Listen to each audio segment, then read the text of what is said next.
Hi everybody, it's great to be back here again tomorrow. It's Friday again. Wow, the week flies by. Let's get down to our Torah lesson, this week's portion, Parashat Vayerah. Let's open up and to get to work on chapter 18 of Genesis. Vayerah elav Hashem be'elonei mamre. God appears to Abraham in Elonei Mamre. Elonei Mamre is near the city of Hebron. The last couple of portions we were focusing on Lech Lecha, right? And Noach, the end of Noach, where Abraham comes to the land of Israel, and Lech Lecha, he comes to Shechem. And now, Abraham's all the way down in the area of Hebron, which is a drive by car, about an hour and a half drive from Itamar south. And Abraham is by the plains of Mamre. There's a couple other ways of explaining it. Elonei could also mean by the oak trees of Mamre. And he is sitting at the entrance of his tent. And that's really today going to be the focus of our entire lesson. Understanding the word here in Hebrew, V'hu yoshev petach. He's staying at the entrance. In Hebrew, liftoach is to open. Petach is an entrance. So he's at the entrance of his tent by the heat of the day. And then, of course, we all know the background that after having been circumcised, he was in pain the third day. Our rabbis teach us it was the most painful day. And nevertheless, Abraham wasn't sitting in bed and worrying about himself and concerned with his own personal pain, but he was out there doing what he does on a regular day, waiting to bring people into his home to do the mitzvah, the love of love and kindness. And Hashem right away sends him the angels, and they bless him, of course, with a tremendous blessing that they notify him of the blessing of God, that he will be blessed with a son after so many years without having a son from Sarah. They were both elderly, and here a miracle, of course, we know takes place, and the amazing story of Isaac Yitzchak being born. But again, as I mentioned in the beginning, I want to focus on the word petach. Now, what is a petach?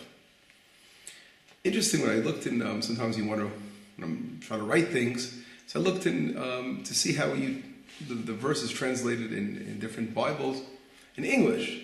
And a lot of Bibles are translating the word petach as a door. And that's really not a proper translation. Because it doesn't say Abraham was sitting by the door. He was sitting by the entrance of his tent. Now obviously the entrance of his tent, there must have been a door, right? He could have pulled, a tent has a door that's made out of fabric, whatever it's made out of in those days, of wool or skins, of animal skins, but they had some kind of door that they would close. But in reality, petach refers to something open, right? So the reason I'm trying to be very, very exact here is because the lesson is built upon this principle, and I want to try to explain what I mean, and hopefully I'll make this message clear. So, if we see Abraham's by the entrance of his tent. Now, if we look in the Torah, what's very important in the Torah, if you want to know what a word means, a lot of times you go to the first time it's mentioned in the Torah. And the question is, where is the first time an entrance is mentioned in the Torah? It's very interesting. Does anyone have an idea? Well, I can't hear now, so you, but you're listening. But think about that now as I find the place. Where is the word petach, entrance, mentioned in the Torah? Now again, those who don't know Hebrew, it's going to be much harder because sometimes the translations, as I mentioned before, are going to interchange the word, just interchangeably, using a word petach or using, for entrance or door, changing those words around all the time. So you'll never know until you see the original Hebrew. So anyway, if we look in Genesis 4, we'll start just a couple of verses back. Let's look at Genesis 4:20. It says, "Vatosef laledet et achiv et Havel, vayi Hevel roeh tzon v'Kain haya oved adama." The first man and his wife Sarah, they have children, Cain and Hevel, right? The famous Cain and Abel in English. It's hard for me to. I prefer the Hebrew words Cain and Hevel. And these two sons are born. And it says in verse 3, chapter 4 in Genesis, after a certain amount of days went by, Vayavei Cain mipri ha'adama. Cain brings from his fruits of the field, mincha l'Hashem, offering to God. And Hevel brings also from the fats of his sheep, of his choice sheep. And God, it says right away, accepts Hevel, Abel's offering, and does not accept the offering of Cain. Right? The famous verses here we're all familiar with. And then in verse 5, which is the verse I want us to, well, not exactly 5, 6, and 7, we have to read more. Ve'el Cain ve'el minchato lo sha. But God does not, again, I said, as we mentioned before, does not accept Cain's offering. And it says, Vayichar l'Cain me'od ve'yiplu panav. He gets very angry and his face falls down. Vayomer Hashem el Cain lama charalach ve'lama naflu panecha. So God says to Cain, why are you upset? Why are you angry? Why is your face down to the ground? Hello, in papiv, if you will do good, say it. Then you will be the benefit of good, which means if you do good, you will ride high. Satan means literally to go up, as opposed to your face going down. That's the Ibn Ezra explains. It's sort of like it parallels going down. And if you will not do good, then it says lapetach. We got to the word I was looking for. The same exact word used by Abraham. Abraham, it says he's sitting in the petach ha'oel, at the entrance of his tent. And here, the first time the word petach is mentioned regarding Cain, it says if you do not do good, la petach, to the entrance, sin is lying. Sin is lying in the entrance. Ve'elechet shukato. And it's constantly trying to run after you. But you have the power to overcome that evil that's trying to run after you. It's very interesting. So the question that we have to ask here in this verse, before we get back to what I was saying there, is what does it mean that if you do not do good, right, sin is waiting at the entrance. It's knocking on your door, right, or knocking on your entrance. So what is that all about? What does that mean, sin is waiting? What entrance are we referring to? What entrance are we referring to? And it's interesting that there are different explanations of what entrance could it possibly be. What could it be? What entrance? To where? So Rashi, right away, the famous commentary, he says we're talking about the entrance of your grave. That's pretty powerful. In other words, a person's sins is going to run him all the way through his entire life, right to the grave. It's going to chase after you. Our bad deeds in this world, just as well as, of course, our good deeds, but they're going to be following us our whole lives until the great day of judgment. When we pass away and leave this world, we're going to be standing before the great judge. And we're going to take all our sins with us unless we cleanse ourselves and repent for our sin. And therefore, the entrance to another place, to a new realm, to a new dimension, when we leave this world, that's a way of explaining it. Another explanation of the entrance, which I thought was very beautiful, and I mentioned that explanation as well, the famous Amek Davar. Amek Davar, from one of the great masters of Torah, famous Amek Davar. It's called the Netziv of Volozhin, one of the great rabbis from the Volozhin Yeshiva in Europe. And he says, what entrance are we talking about? He's saying when a person is working all day long, right, he's working, and then when he comes out of work, that's when they get you. Why? So really we're talking about the entrance of what? Leaving work. In other words, you're entering a new realm after your work day, so you're coming home. So we can say maybe the entrance of our home when we leave our work day. Because at work, people are very involved, and they're busy, and they're doing all kinds of things. And it's hard for them to sin. But when they come home, when they have free time, and they're leaving their workbench, then all of a sudden, all kinds of ideas and all kinds of wasting time falls into place. So the question is, what does a person do when he has free time? And that's really how you judge. So he's saying that's when the sin is really waiting for you, to get you, the Yetzer, as we say, the evil urge. And it's very interesting. The Ibn Ezra gives, in his second explanation, explains the entrance as being the entrance to your heart, really, because he's saying it's the entrance to your yetzi, to your desires. And we know the seat of our desires is our heart, which has the good urge and the evil urge, and it's all right here in our heart. So the entrance to our heart is what we have to make sure we're watching over our entrance of our heart. Don't allow the sins to enter there and take over. The evil and the forces that enter your heart, don't let them overcome the good forces in your heart. So in other words, if we look and summarize what we saw now, we see the first time the word entrance is mentioned regarding our evil urge, right? The sin, that whole concept of sin. A person must turn his house and turn himself first, of course, into a vessel for goodness, for divine worship, for doing good, and to fight off evil, to ward it off, to get rid of the evil, and perform deeds of love and kindness and follow Hashem's way.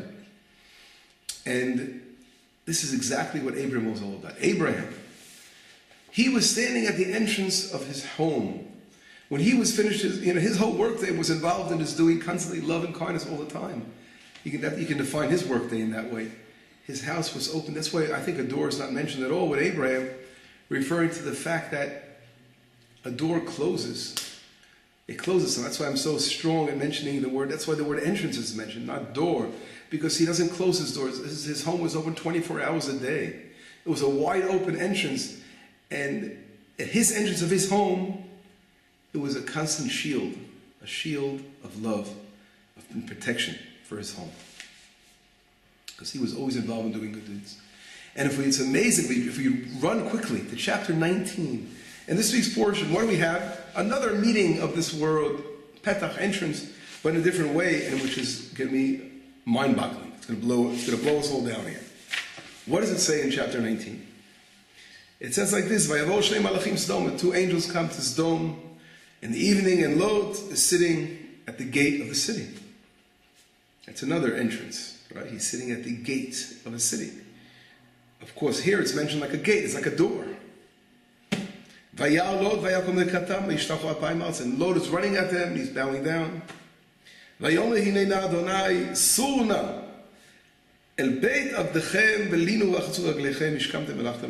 saying, please come to the house. And we know the story. They refuse, and then they accept. And Lot brings him to his house, and it says, right away, he makes them matzot, he makes them, what to eat, a banquet. But before they went to sleep, they were surrounded by the entire populace of Sodom. It says from young to old. The entire nation comes out. And they're calling out to Lot and saying, where are these people that came to your house? Take them. Bring them to us, because we want to do a terrible atrocity. They wanted to, as we all know what to do with that, they wanted to perform a terrible sexual atrocity. And now here, look what happens. Lot goes out to the petcha. He comes to the entrance. Again, the word entrance is used over here. But here something else is mentioned with it. What does it say? Vadelet sagar acharav. And the door he closed after him. Now here the word door is mentioned, finally. We're looking for the word door. We're seeing entrance, but finally we have a door. Or the gate also was like a door. And he closes the door. And then it says right away, he says, don't do evil, etc., etc. And we all know what happens. How these were angels. In reality, he didn't know they were angels, and etc. So here, question number one, a few questions regarding this. Why here does it really have to mention he closed the door? Okay, it was happening. They tried to get in. Then it says they try to break the door. Okay, you could say it's a fact. They came. They tried to break the door down. They forced themselves into the home of Lot to get a hold of the angels and to perform the atrocity that they wanted to do. But I thought in a very deep understanding here, this kind of happening that took place here in Lot's home, we're familiar also in the Bible, in the book of Judges. We read the terrible story of the Pilegish, the concubine from the Giv'ah, that they did a very similar event. Benjamin, the tribe of Benjamin. There was more, it was just a small group. It wasn't a lot. Here it says everyone came. There was a small group. But it reminds us in that way also, very similar words are used. And again, they wanted to They demanded, that they let her out. They wanted the guest. Same, very, very similar kind of story. But what causes, I'm saying, what happens when a person attracts these evil forces to one's home? Why are they being attracted there? And I thought, of course, we can't, make judgments, God forbid, what happens. Should be careful with that. But I think on the general thing, we can make general statements.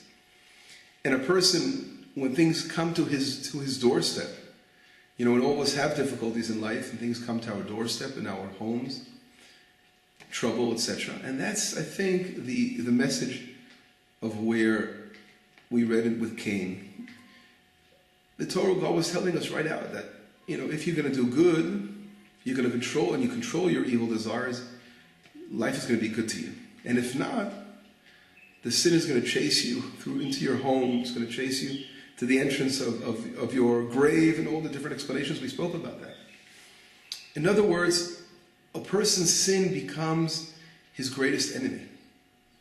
And when a person is not rectified, at that moment he is sort of allowing danger to enter his life, to enter, God forbid, his home, and to enter, his surroundings. The more we do good, the more we do good deeds, we're creating barriers of protection, surrounding ourselves with protection and love. And Abraham, of course, all of us are very simple people, so we're always exposed to danger because in different levels, because we're just human beings, right? But there are different levels, of course. And Abraham, very few of us are on the level of an Abraham, where his whole life was constant love and kindness, totally devoted to God. Therefore, it doesn't mention a door because he didn't have to close the door for protection anymore. He didn't need that. His protection was his love and kindness and his connection to God, and his love, which was endless, and just to do love. And therefore, it was Abraham who was even willing to pray for such people like Sodom and try to find a righteous person, because he was a person who was totally rectified. And therefore, no one came banging on to get into his door and to interrupt him when he was taking care of his guests. On the other hand, it is Lot that attracts these evil forces, because he decided, don't forget, to live near these evil people, because he wasn't rectified totally, obviously. Not only that, we see the fact that he's willing to give his daughters up, to throw his daughters out, to let them get, God forbid, attacked. And a normal person rectified would give his life for his family and for people he loves. So that was, of course, showed that he was very far from rectified, putting it mildly. But from here we see that he needed to close the door. The door represents the barrier. That represents a protection when a person is not rectified properly and he's giving into his evil side. He needs additional protection. And that's where the door is mentioned. And it's very interesting in the Torah. We have a commandment to place on the entrance of our homes, on our doors, right? Doesn't mention the word door. It mentions on the posts of the door, right? Mezuzot, the doorpost. We place the mezuzah. Mezuzah refers to, referring to, what do we say? It says God is one, and then we say right away, you must love God with all your heart and soul. And your heart refers to the what? Your desires. You got to turn that to a vessel for Hashem. And therefore, that gives us the protection. If we're doing that, that's the mezuzah that's trying to turn us into Abraham Avinu's. But if we're not there, we're going to fall. If we're not in that level. And that's why these different happenings took place, because not everyone has a home of Avraham Avinu that it's opened up wide and doesn't need, doesn't need a physical door. Of course, the door was there, but doesn't really need it, because Abraham was the physical protection for his home. I'd like to go on from here, connecting. We know we have a custom of every Shabbat reading also a portion in the prophets. And if we look, very interestingly, in the book of same Vayerah, in the book of the prophets, we look in Kings. The books of Kings says like this, and it's brought down in Kings 4, verse 1 to 37. Kings chapter 4, Kings 2, chapter 4. And this is what we're going to read, the prophet regarding this week's portion. And here also, it's so interesting that the same concepts are brought down. The first story mentioned here is about a woman. She was one of the wives of the prophets, and here someone wants to come, it says, to take her children as slaves because she owed some money. So right away, Elisha, what does he say? He tells her, what do you have in your house? And she said she doesn't realize anything but a little portion of oil. And she goes out and says, ask your neighbors for vessels.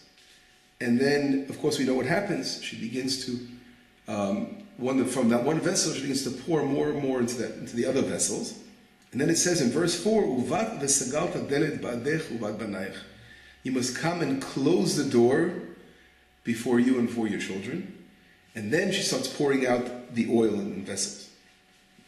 B'terech mito v'tizgo adelet ba'ada ba'ad baneh v'hei magishim eleh v'hi motzaket. So here, and then she's pouring, and they're serving her the vessels, she's pouring this oil, and it keeps, until finally, eventually, there are no more vessels, and then it's up. And I thought it was very interesting here, again, the closing of the door, because we connected it before. Closing the door is like a barrier. It's like, it gives a limitation. Whereas sometimes you need additional protection and additional barriers because you're not on such a high level.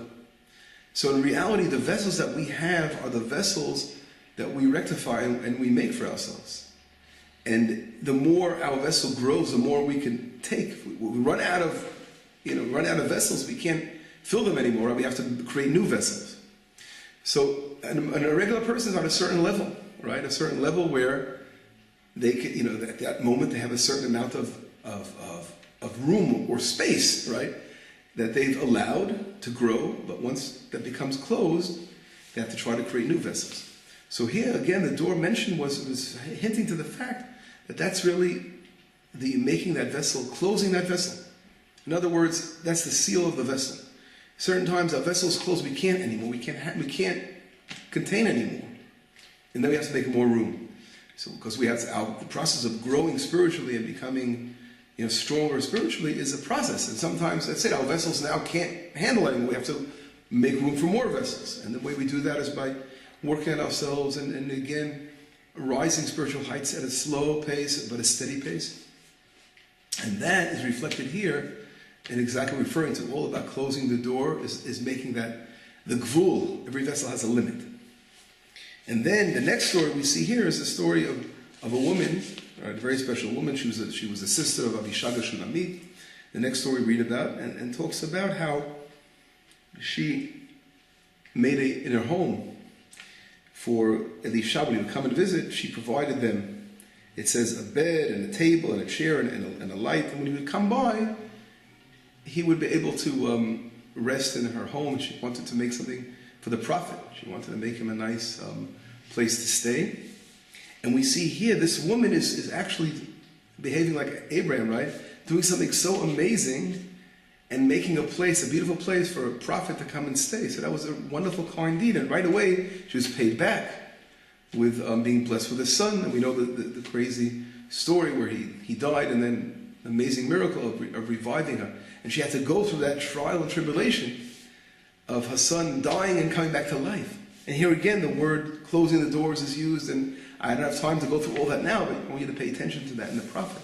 From this amazing story shows us that when a person grows and their house is open for others, look at the protection she received. First she got blessed with this child she never had before.